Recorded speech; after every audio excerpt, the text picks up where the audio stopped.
My name is Emma Morrison. I'm 34 years old and I'm a senior accountant. And the day I discovered my husband in bed with my sister wasn't the worst part. The worst part came 3 weeks later when my parents sat across from me at their dining table, the same table where I'd eaten silent dinners while Sophia got praised for everything, and told me I needed to step up. My mother's exact words were, "Emma, you've always been the responsible one. Sophia needs you now. The baby needs you." The baby. My husband's baby, growing inside my 29-year-old sister. And they wanted me to pay for it. Not just the pregnancy, the whole life. Mark's legal fees for the divorce, a house for them, monthly support. My father even had a number written down on a piece of paper. $200,000 to start, then $4,000 a month until they got on their feet. I remember staring at that number. I remember my mother reaching across the table to squeeze my hand like she was comforting me, like she was the reasonable one. "You make good money, sweetheart. You don't have children. You've always been so independent. And Sophia, well, she's more delicate. She needs family right now." I said yes. I agreed to everything. I watched relief flood their faces. I let my mother hug me. I let my father pat my shoulder and call me his rock. I even hugged Sophia, who cried into my neck and whispered, "I knew you would understand. You're the strong one." That was 4 months ago. What they didn't know, what none of them knew, was that I'd been waiting 15 years for this exact moment. Not for the betrayal, but for the mask to finally slip completely off. Before we dive into how I set myself free, please take a moment to like and subscribe, but only if you truly enjoy this story. Where are you watching from? Drop your city below in the comments. Now let me take you back to where it all began. I need you to understand something about my family before I tell you what happened. Sophia wasn't just my younger sister. She was the sun our family orbited around. I was 7 when she was born, and I remember my mother holding her in the hospital, looking at her like she was made of light, actually made of light. Sophia had these huge blue eyes and this perfectly rosebud mouth, and even as a newborn, she seemed to glow. My grandmother, my mom's mother, was there that day. She stood next to my chair and rested her hand on my shoulder while everyone cooed over the baby. I remember her leaning down and whispering, "You're still my favorite, Emma Bear. Don't you forget it." I didn't understand what she meant then. For the first few years, it was fine. I was the big sister. I helped with bottles and diapers. I read her stories. When she was 3 and I was 10, she would follow me everywhere, calling me M because she couldn't say Emma yet. There's this memory I have. I must have been 12. She was 5. We were at the park and Sophia fell off the swing, split her lip open, blood everywhere. She was screaming and my parents weren't paying attention because they were talking to other adults near the picnic tables. I ran to her. I picked her up even though she was heavy and getting blood on my favorite shirt. I carried her all the way to my parents, and the whole time I was saying, "It's okay, Soapy." That was my nickname for her. "It's okay, I've got you." At the hospital, while they were stitching her lip, she wouldn't let anyone hold her hand except me. That's who we were supposed to be. That's what I thought we'd always be. But something shifted when Sophia started school. Suddenly she was the pretty one, the charming one, the one teachers remembered. She'd come home with stories about compliments she got, friends she made, and my parents would light up listening to her. I'd talk about making honor roll, and my dad would nod absently and say, "That's great, honey," without looking up from his phone. Sophia would mention a boy smiled at her in the cafeteria, and my mother would spend 20 minutes asking about every detail. By the time Sophia was in high school and I was in college, the dynamic was set. She was the special one who needed protecting. I was the capable one who didn't need anything. When I graduated college with honors and got my first job, my parents took me to dinner at Applebee's. When Sophia got a B+ on a history test junior year, they threw her a party. I told myself it didn't matter. I told myself I was being petty. After all, Sophia still called me when she had problems, still showed up at my apartment when she fought with our parents, still texted me 20 times a day with memes and inside jokes. There was this moment, I was 26, she was 19, when she showed up at my place at 2 in the morning crying because some guy had dumped her after 2 dates. She crawled into my bed like she did when we were kids and she had nightmares. "You're the only one who really gets me, Em," she said into my shoulder. "Everyone else expects me to be perfect all the time, but you just let me be me." I stroked her hair and told her she was beautiful and worthy and the guy was an idiot. What I didn't say was, I've never had anyone stroke my hair when I cry. I've never had anyone tell me I could just be me. But I loved her. God, I loved her. When I met Mark 3 years later, Sophia was the first person I told. She screamed on the phone. She drove 2 hours to meet him after our 3rd date. She hugged him and whispered something that made him laugh. And I felt this rush of warmth because the 2 people I loved most were getting along. At our wedding, Sophia was my maid of honor. She gave this beautiful toast about how I deserved happiness more than anyone she knew, about how Mark was lucky to have someone as loyal and good as me. My sister is the kind of person who stays, who shows up, who never gives up on people. Mark, you better treat her right or you'll answer to me. Everyone laughed. Mark kissed my hand. Sophia winked at me from the head table.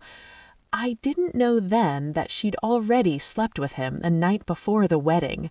I didn't know that for years, not until I found them together in the vacation house my grandmother left me. The first crack appeared so small, I almost missed it. We'd been married for 3 years. Mark and I had settled into this comfortable rhythm. Work during the week, dinners with friends on weekends, quiet Sunday mornings with coffee and the newspaper. It wasn't passionate, but it was solid, safe. Sophia had moved to the city, about 20 minutes from us. She was between jobs. She'd tried being a personal stylist, then a yoga instructor, then a social media consultant. Nothing stuck. My parents were still sending her money monthly, but she'd started asking me for little loans here and there. I always said yes.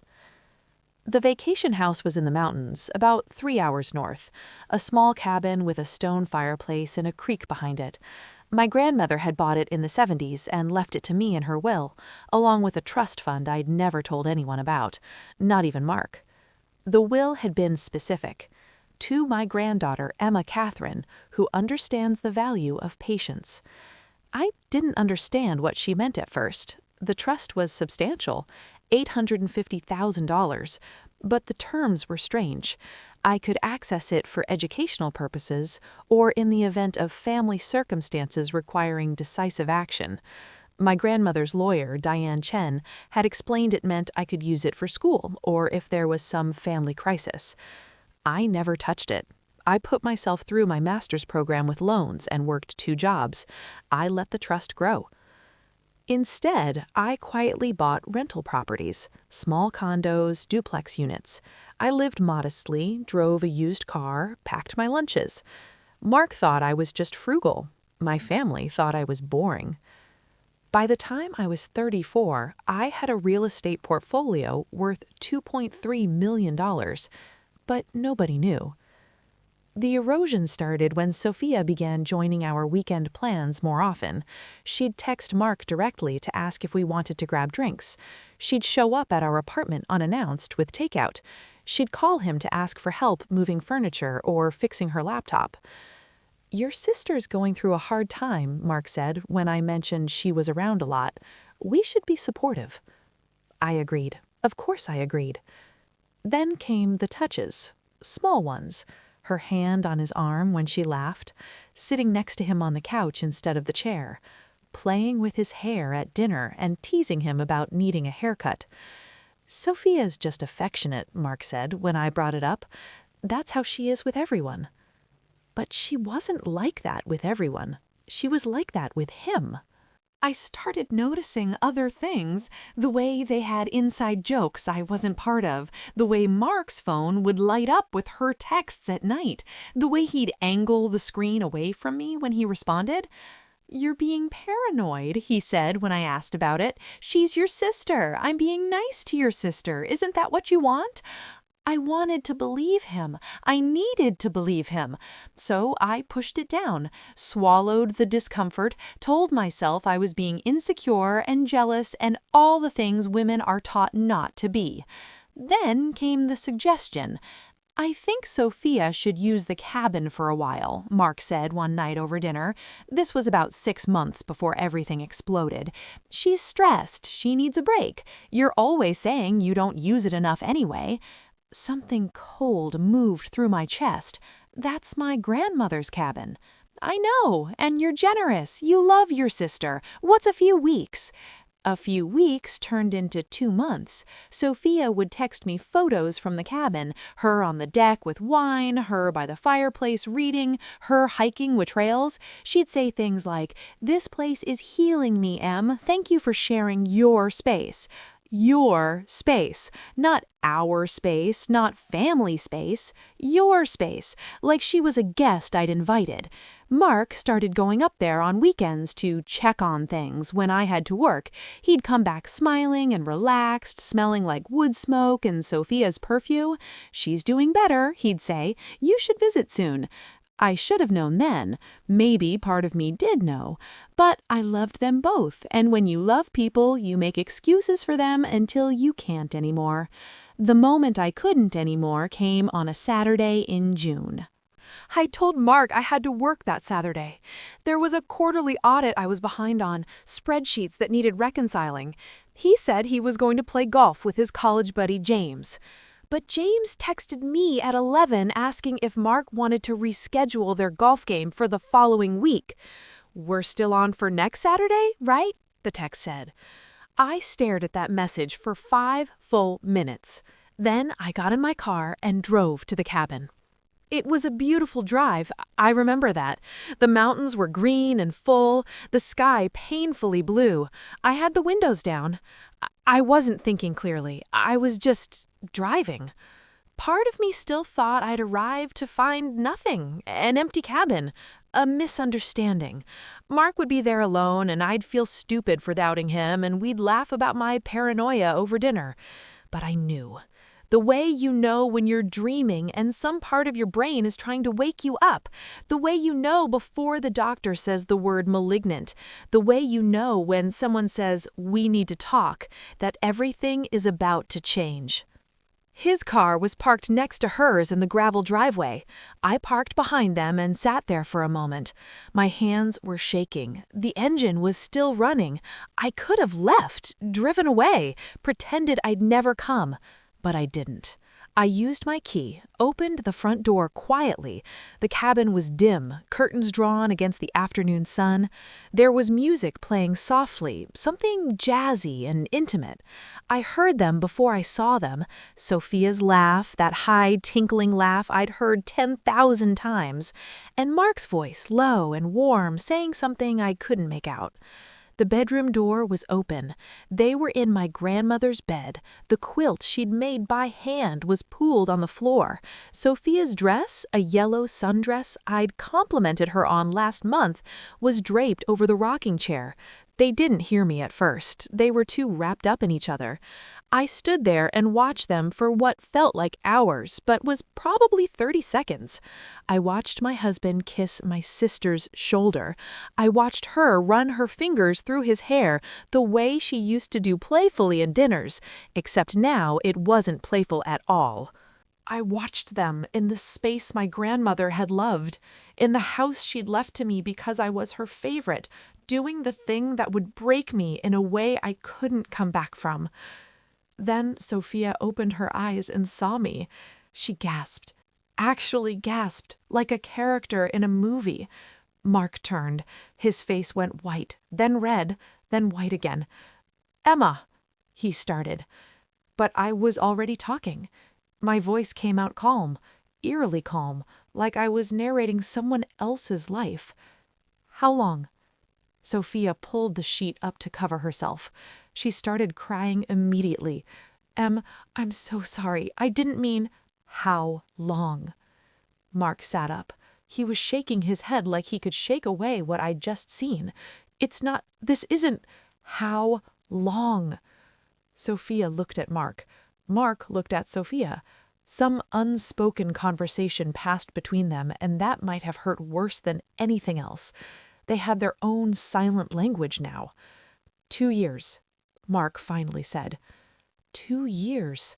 2 years of lies? 2 years of her texting him? 2 years of weekend trips to check on the cabin?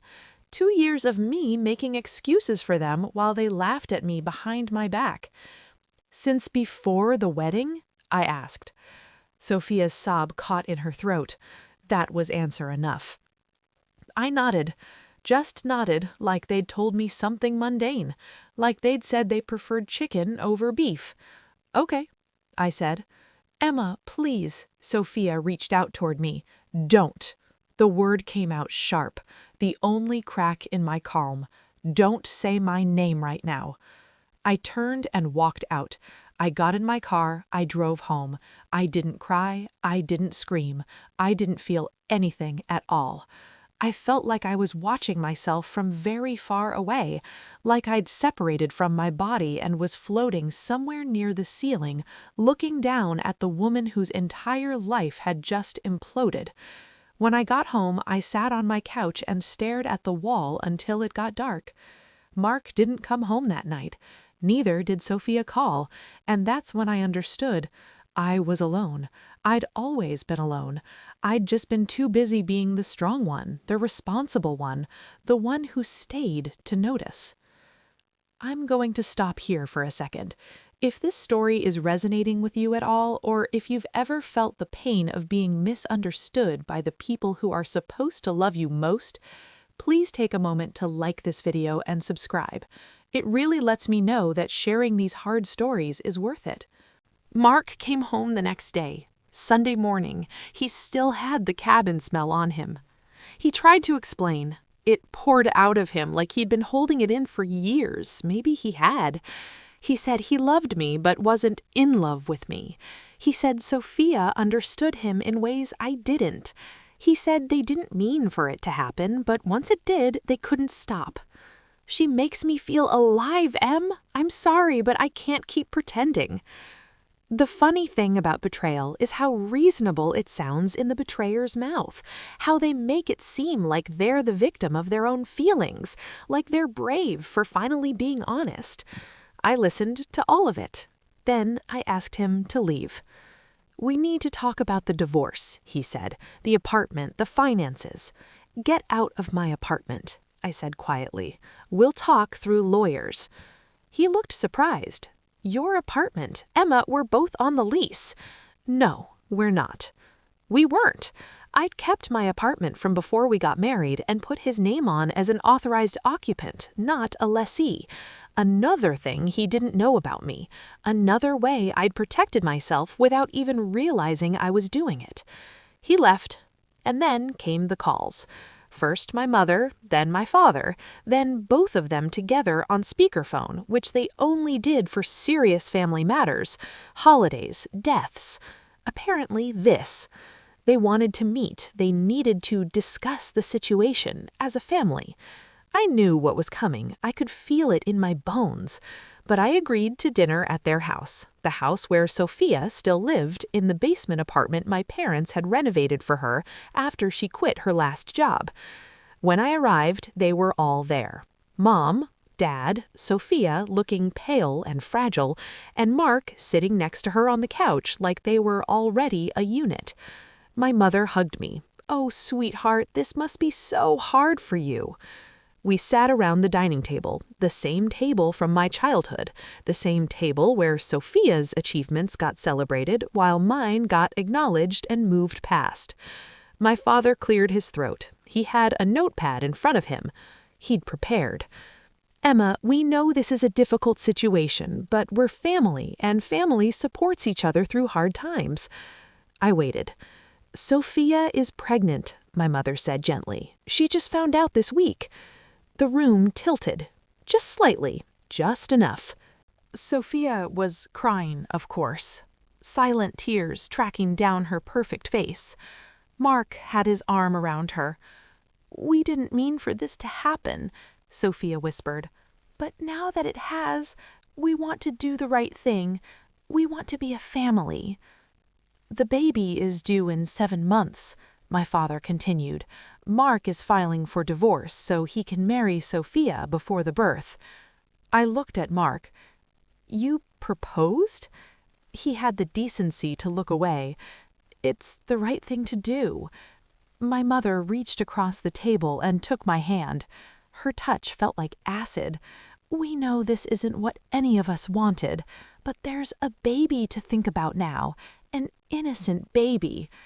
"And the thing is," my father said, consulting his notepad, "Mark and Sophia are going to need support, financial support, to get on their feet." There it was. "You make good money," my mother added. "You don't have children. You've always been so independent. And Sophia needs family right now," my father said. "She's more delicate than you. She needs help." I looked at Sophia. She wouldn't meet my eyes. "What exactly are you asking?" I said. My father pushed the notepad toward me. There were numbers, line items. It was formatted like a business proposal. 200,000 to start, for a house, for Mark's legal fees, for setting up the nursery, then 4,000 a month indefinitely until they got on their feet. I read it twice.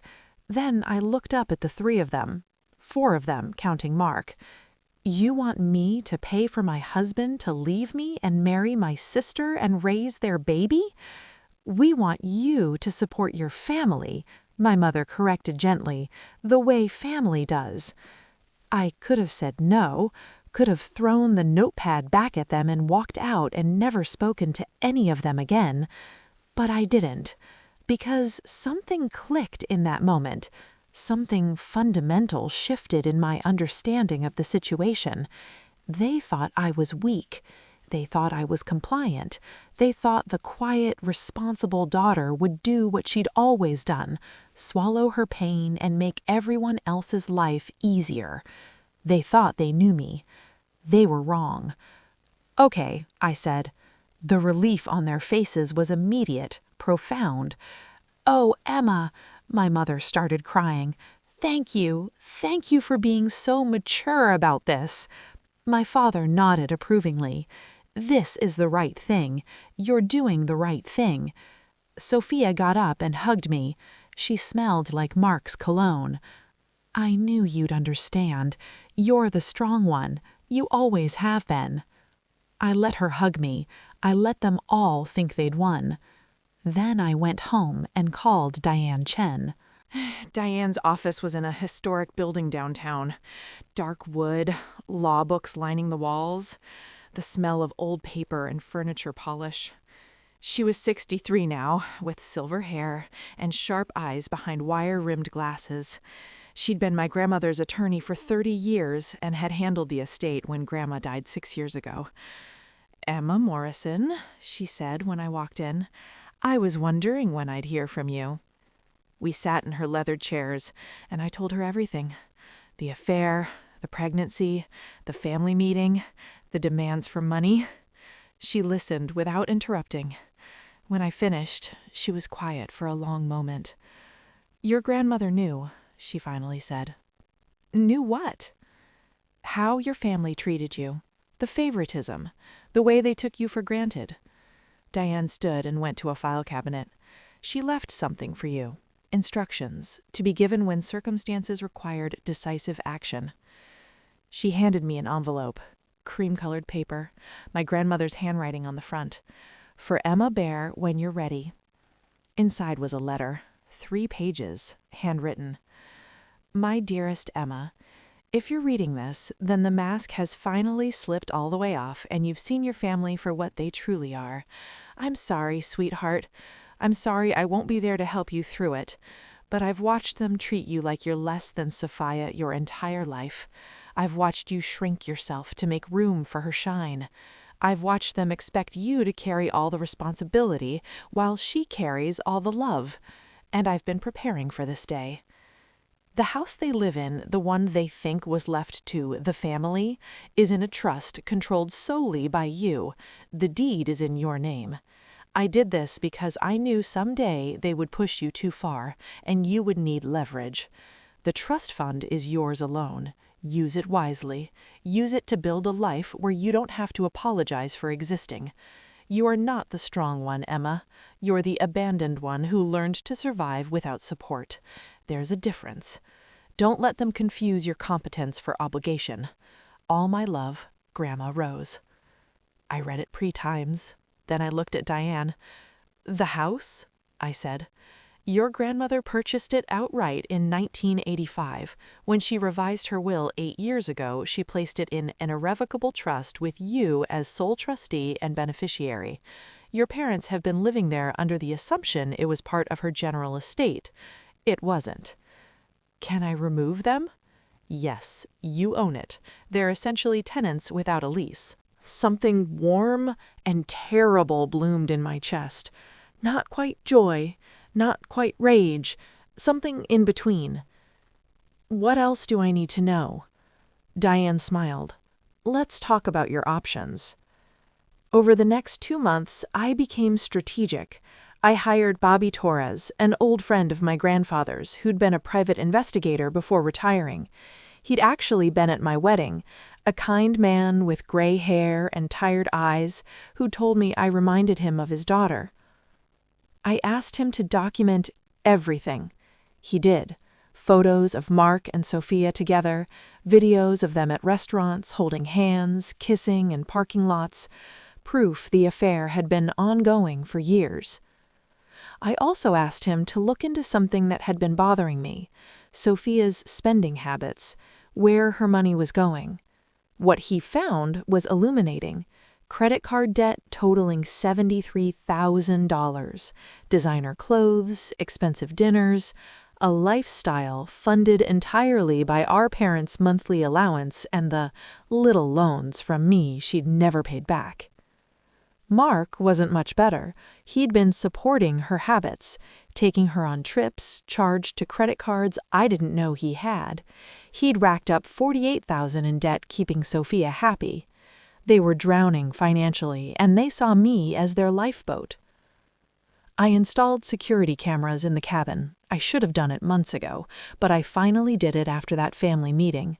Bobby helped me set up a system that backed everything up to the cloud. The footage was damning. Hours of them together, laughing about me, Mark joking about how I was too focused on work to notice anything, Sophia saying she'd always been prettier, and of course Mark fell for her. In one video, she said, "Emma will give us the money. She always does what we want. She's pathetic." Mark laughed. He actually laughed. I watched that video once. Then I saved it to 3 different drives and never watched it again. Diane helped me prepare the documents: eviction notice for my parents and Sophia, divorce papers for Mark with a full accounting of our separate assets, including the real estate portfolio he never knew existed, and a lawsuit for fraud, emotional distress, and breach of trust. The court date was set for October 15th. I didn't tell anyone. I just waited. The family thought we were going to mediation. That's what I told them, a family mediation session to discuss the financial arrangement and make it official. My mother had been excited. "This is so mature of you, Emma. We're proud of you." They arrived at the courthouse confused, looking around at the formal setting, the bailiffs, the court signage. "I thought we were going to a mediator's office," my father said. "Change of plans," I replied. Diane met us in the hallway. Professional, composed. She introduced herself as my attorney, and I watched confusion turn to concern on my parents' faces. "Your attorney?" my mother said. "Emma, what's going on?" "We're going to settle some family business," I said. "Come on." The courtroom was small. wood paneling, the judge's bench elevated, rows of seats that were mostly empty except for Bobby, who sat in the back with a folder of documents. We all filed in, my family on one side, me and Diane on the other. Judge Patricia Moreno came in, a woman in her 50s with dark hair pulled back and an expression that suggested she'd seen everything and believed nothing. This is a civil matter, Morrison versus Morrison and Morrison versus Davidson. We're here to address property claims, trust disputes, and allegations of fraud. Ms. Chen, you may proceed. My family looked at each other. Sophia had gone pale. Your Honor, Diane began, my client, Emma Catherine Morrison, is here to establish legal ownership of property that has been wrongfully occupied, to dissolve a marriage compromised by adultery and fraud, and to address demands for financial support based on false pretenses. She placed a stack of documents on the table. What is this? My father said loudly. Your Honor, we were told this was a mediation. Judge Moreno held up a hand. Mr. Morrison, you'll have a chance to speak. Right now, I'm listening to Ms. Chen. Diane continued. First, the matter of the family home located at 428 Birchwood Lane. My client's family has resided there for 6 years under the belief it was left to them jointly by Rose Morrison, the client's grandmother. This is incorrect. She handed documents to the judge, then to my family's side of the table. The property was placed in an irrevocable trust with Emma Morrison as sole trustee and beneficiary. Emma owns the house outright. Her parents and sister have been residing without a lease agreement. My mother made a sound like she'd been punched. That's impossible, my father said loudly. Rose left that house to the family. She left it to Emma, Diane corrected. And here's the trust document, properly filed and notarized, dated March 2018, 8 years before Mrs. Rose Morrison's death. My mother was shaking her head. Emma, you knew about this? You've known for 6 years that we were living in my house? Yes. The words came out calm, factual. Diane continued. Additionally, there's the matter of Rose Morrison's estate trust, $850,000 placed in Emma's control for educational purposes or family emergencies. Emma never accessed these funds. They've grown to approximately $1.1 million. Her family was unaware of this trust's existence. $1 million? My father's face was red. You have $1 million and you let us think you were struggling? I offered. I never said I was struggling. You assumed. Furthermore, Diane said, Emma has built a private real estate portfolio valued at approximately $2.3 million. This was accomplished through careful investing over 15 years. None of this wealth is communal property. None of it is subject to family claim. Mark was staring at me like he'd never seen me before. You have $3 million? He said. Approximately. And you never told me? You never asked what I did with my money. You assumed I spent it on groceries and bills. I let you assume. Judge Moreno was looking at me with something like respect. Now, Diane said, we come to the current situation. My client's husband, Mark Davidson, engaged in an affair with her sister, Sophia Morrison, for approximately 2 years. This affair resulted in a pregnancy. Subsequently, the family pressured my client to financially support this new family unit. She placed more documents on the table. Here's the proposal they presented. $200,000 initial payment, $4,000 monthly indefinitely. They framed this as a family obligation. It is a family obligation, my mother said. There's a baby. There's a baby conceived through adultery while Mr. Davidson was married to my client. That doesn't create financial obligation. That creates grounds for a lawsuit. She placed a new stack of documents down, which brings us to these. First, evidence of the affair, photographs, videos, witness testimony from Mr. Robert Torres, and security footage from my client's vacation property showing the affair in explicit detail. Sophia made a strangled sound. Second, evidence of fraud. Mr. Davidson incurred $48,000 in credit card debt during the marriage, supporting Miss Sophia Morrison without his wife's knowledge. He hid these accounts. Under state law, this constitutes financial fraud within a marriage. Third, evidence of emotional manipulation and coercion. We have recordings, legal under single-party consent laws, of the family meeting where my client was pressured to provide financial support. She paused, looked at my family. Emma Morrison is not here to negotiate. She's here to establish boundaries. The judge looked at my parents. Do you have legal representation? My father was speechless. They didn't. Then here's what's going to happen. Miss Morrison, what are you asking for? Diane answered. Immediate dissolution of the marriage between Emma Morrison and Mark Davidson. No alimony, no division of assets. Mr. Davidson brought nothing into the marriage and acquired nothing during it beyond debt.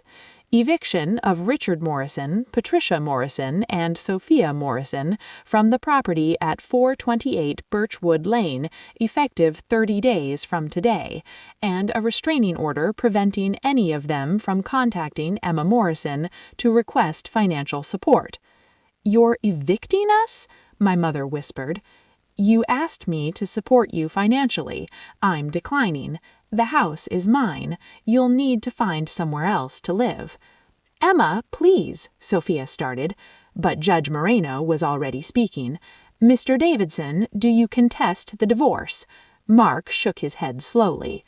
Mr. and Mrs. Morrison, do you have documentation showing ownership of the Birchwood property? They didn't. They'd never thought to look. Then I'm granting Miss Morrison's requests.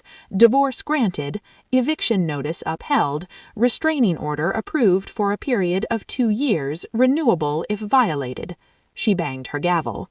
Just like that, it was over. My parents moved to a rental in the suburbs. Sophia went with them. They split a 3-bedroom apartment that cost more than they'd budgeted because they hadn't had to pay rent in 6 years. Mark moved in with a friend. The divorce was finalized in 45 days. Sophia had the baby in March, a girl. I know this because Bobby still keeps me updated, even though I didn't ask him to. They named her Rose, after my grandmother. That felt like a final insult, like they still didn't understand what my grandmother represented.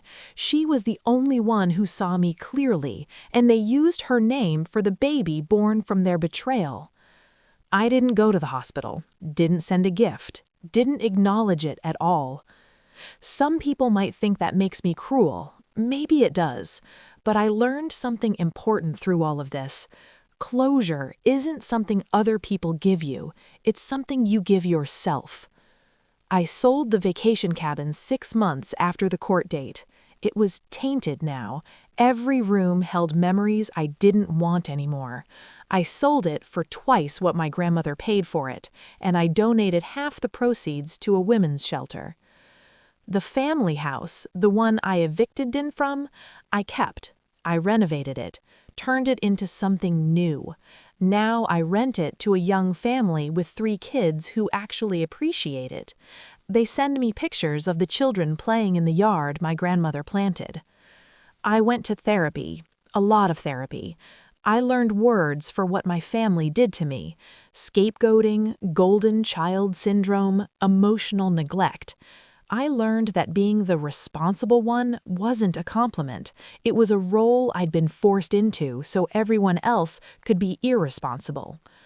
I learned that I'd spent 34 years trying to earn love from people who were never going to give it.